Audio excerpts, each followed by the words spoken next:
Hi guys, it's time for Sammy's Reviews, and in today's video we're going to be discussing a 2011 crime novel, The Devil All the Time by Donald Roy Pollocks. This is going to be a non-spoiler review, so even if you have not read it, you can keep watching. The book is set in both Ohio and in West Virginia, and we follow a lot of characters as they go through horrible situations which make them do horrible acts and become horrible people. I just want to say that even if you have seen the movie, I really recommend reading the book anyway, because honestly I don't remember the last time I read a book that captivated me and got me so engrossed in it in such a long time. The book is almost flawless.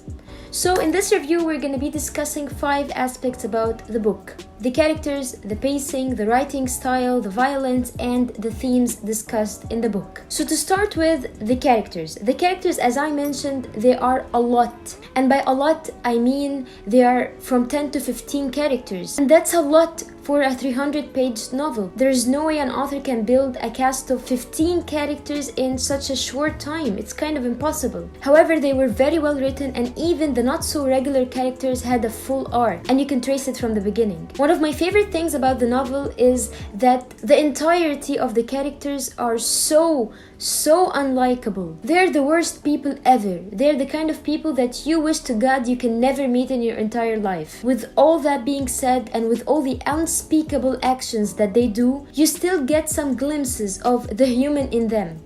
And for me, this is just a product of a very well written novel, because authors tend to strip away all sort of humanity from criminals and make them cold-blooded monsters in order to make the criminals horrible. But not in this case. The characters were very well written and very human, although they are monsters. So let's discuss the pacing. Some people complain that because there are so many characters and therefore so many actions that happen in different places and different times, that the novel was really quick, and this did not float their boat. But with me, honestly, the best thing about the novel is how it feels like an adrenaline rush.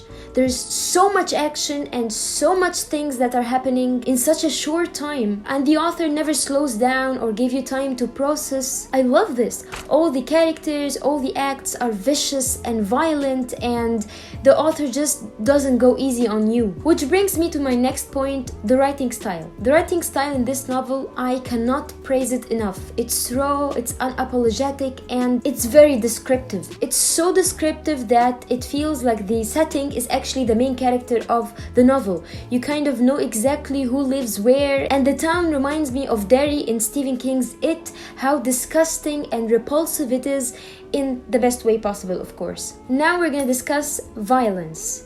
So it's no surprise that this book is very violent and very graphic with his violence. And it's not just graphic, it's the type of violence that after you read it you feel very uneasy, and each time you remember some of the scenes it keeps lingering and you want to shake that memory off. The violence is both psychological and physical, and the physical stuff is very bloody, which I don't know how far can they get into that in the movie. Finally, let's discuss the themes of the book. The book boldly discusses the themes of religion, faith, and fate or destiny. And it makes you question some of the acts that the people make in the name of God, and the lines between whether the actions that are done by the characters may or can be accepted or understood because they are very ignorant, and whether these characters have no redeemable qualities are very blurred. And in order for me to best describe the tone of the book, I'll just give you the very first scene after the prologue and you can judge yourself. So in the very first scene after the prologue, you're introduced to Willard, who just came back from the Second World War, and he's haunted by the memory of a soldier that has been skinned alive and crucified while still being alive. So yeah, that's just a glimpse of what the tone of the book is actually like. As you can see, I was very keen not to mention any of the characters' name or any of the characters' plot lines, just so I do not spoil your experience. So please check it out. It's actually a very excellent book, and for me, I gave it 5 out of 5 stars. That's it for me. Thank you so much for watching, and see you. Bye!